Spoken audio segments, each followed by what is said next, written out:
Routines can be for many things, so they can just be a sleep routine, or they can be routines throughout the day. I'm a mum of 4, so I'm using some of the experiences and examples that I've had over the years. But so for one of my children, I would find that they'd be quite erratic as the evening wore on, because they're trying to get into their play and then they're wanting to do this and have a bath, and they never sort of knew what to expect or when. And then when I'd finally turn around and say, okay, it's time for bed, there'd be a big major meltdown because they weren't ready. And what I learnt over time was as I implemented a bit of a sleep routine, as in we knew that, okay, we had dinner, then we had play for half an hour roughly, then we would have bath, PJs, book, and into bed. So as that time progressed, even though my child obviously couldn't tell the time and didn't know, okay, bedtime's in an hour, that really helped him, I guess, settle into knowing what was coming next. And because he knew what was coming next, he was able to regulate himself better. And that's where that first point behind me there, predictable. It was predictable for him because he knew what was coming next.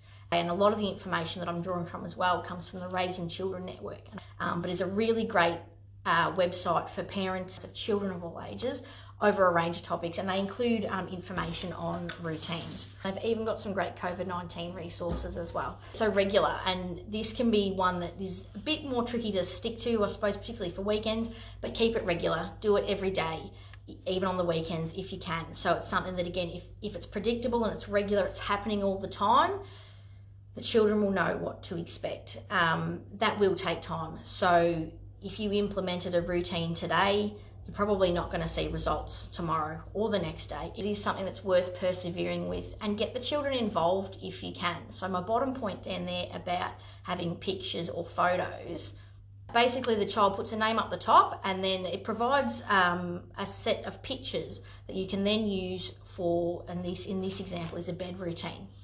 So for example, and I've just arranged some random ones, but this child is, part of the sleep routine is going to the toilet, then having a bath, family brushes their teeth together, reads a story, and then it's bedtime.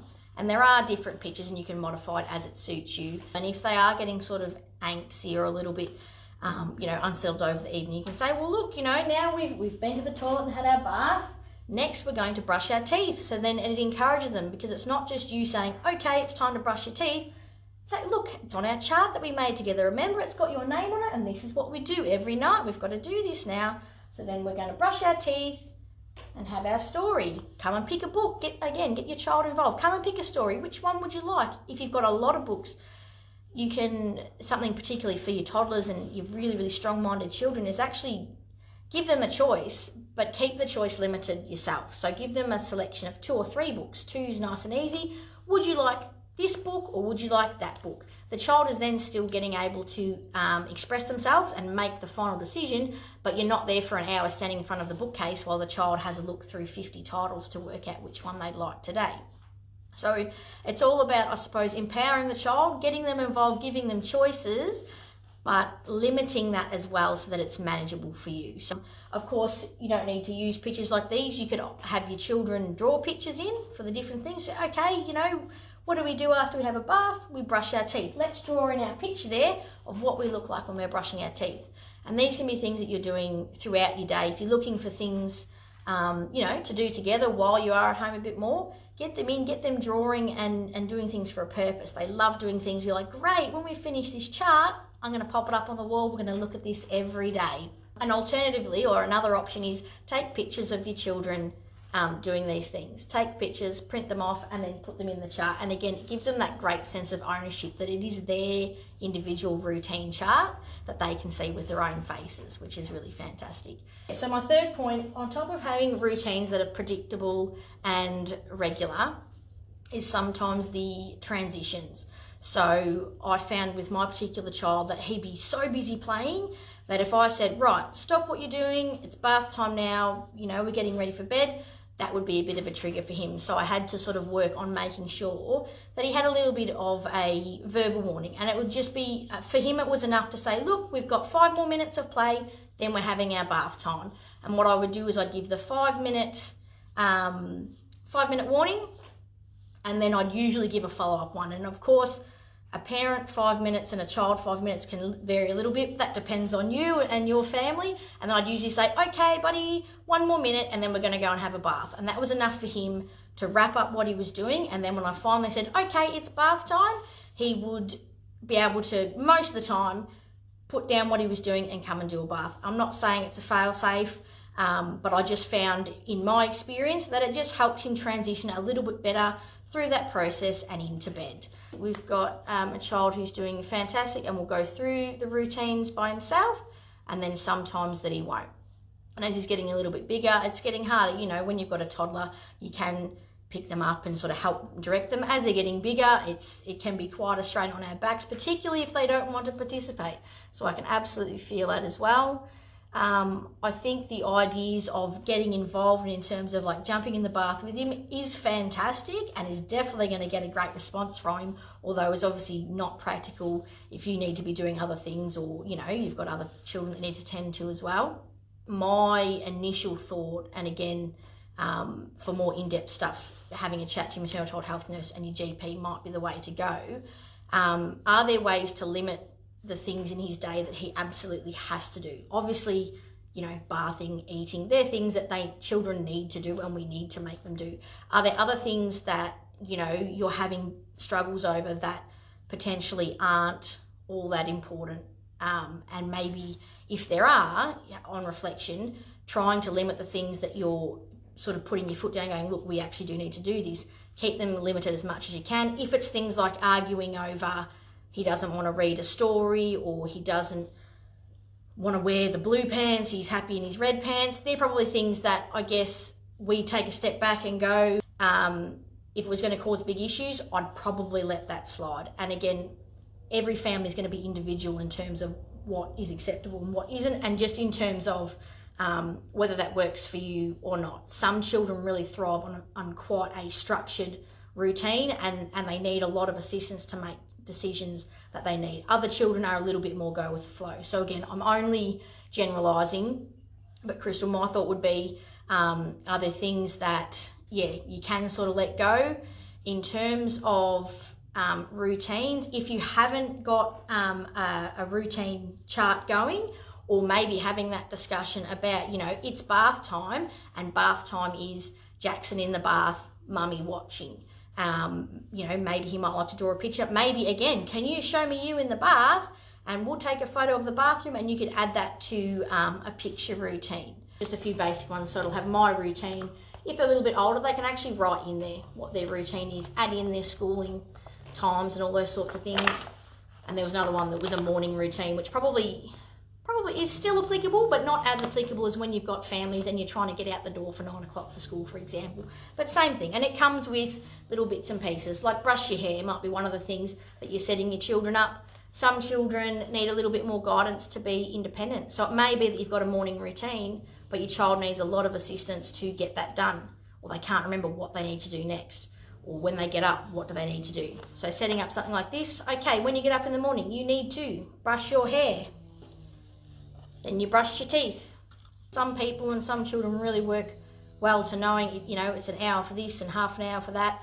I tend to be a little bit more flexible in that if the children are really engaged and busy playing, and your next stage is lunch, if they're really busy playing, I'd probably let them go another 10 or 15 minutes until they sort of go, oh, look, I'm hungry, or, you know, it's at a point where you need to eat. Flowing into tuning into your children and just watching and seeing how they're going. I guess if they are really well settled, I'm more tendency to leave them as they are, and then follow the routine a little bit further down the track. If it's not, you know, it's not a big time structure, but it's obviously the same pattern every day, it's still in routine, even if it isn't, oh, it's 10 o'clock, now it's, you know, time to do the next thing on our schedule. It doesn't need to be that rigorous. I suppose the other thing about routines is that it's got to work for you. There's no point putting something in place that adds extra stress to your day. You know, we're all really busy. Families are so busy at the moment that there's no point adding extra pressure. One of the other awesome things that I did come across while I was having a look at a few tips for sleep in particular, sleep routines, was something from the Sleep Health Foundation. It's got a few of these. So this one is based for a 3 to 4 year old, and it's actually based on the amount of amount of sleep on average a child needs. So 10 to 13 hours they recommend for a child 3 to 4 years. There's one for children 5 to 11, I believe, and then there's a teenager one. But what I found really handy, and I'm sure there are a heap of other ways to sort of use it, is that it was just a bit of a ready reckoner. So for example, if my child's going to bed at 7 p.m, it blocks out and actually shows me that window between 10 to 13 hours. So if my child goes to bed at 7, I could expect them to wake up between 6 to 8 a.m, and that be considered a full sleep for a child of that age. So helping your child to wind down. So that might be providing things like a little bit of peaceful music, the same lullaby every night, every time, so that eventually they'll listen to the lullaby, associate it with, peaceful, winding down, relaxing, and it actually can trigger your brain. Every time they hear it, they'll start feeling a bit more relaxed, because when they hear it, they're normally laying in bed, they're warm, they're cozy, they've had their drink and they eat and whatever else they need to do. Making sure that the bedroom is suitable for sleep. So, dimly lit, lots of children like night lights and things like that.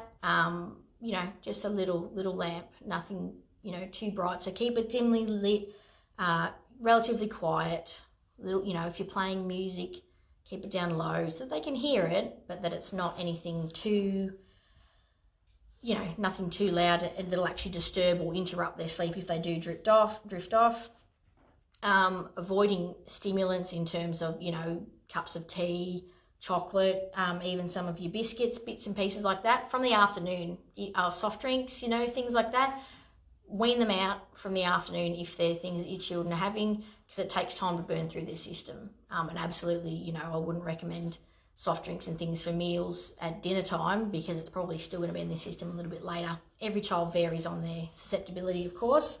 And going back to the dental health stuff from a few weeks ago, obviously promote water and even milk as much as you can, having these drinks before they hop into bed.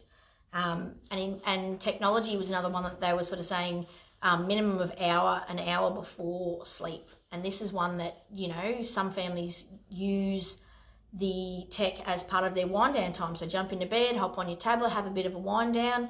That can actually stimulate bits and pieces of the brain and actually get them sort of thinking and more wired up than you'd think, even though they're quite passive and stationary. Routines are, again, things that work for you, and as part of our SmallTalk thing, it's actually about tuning in. So as I was saying earlier, about if your child is in a particular part of the routine and they're doing really well or they're enjoying it, don't feel the need to push on because you've set this routine for X amount of time.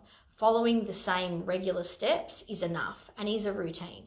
And it's tuning in, again, watching your child. Okay, well, they're really enjoying this Lego play. Let's push lunch out by 10 minutes, 10, 15 minutes. Does it really matter? Conversely, if you've decided, okay, we're going to do arts and crafts this morning for half an hour, and your child sat down, ripped through the activity, made some fantastic artwork, and has then already decided that they're finished 15 minutes down the track, don't feel the need to go, but I'd set aside half an hour, sit down for another 15 minutes. If they're finished, what have you got next in the routine? Can you move on early? Is it going to create an issue? Thanks for joining in, and I will see you guys tomorrow with some musical instruments. Thanks, guys.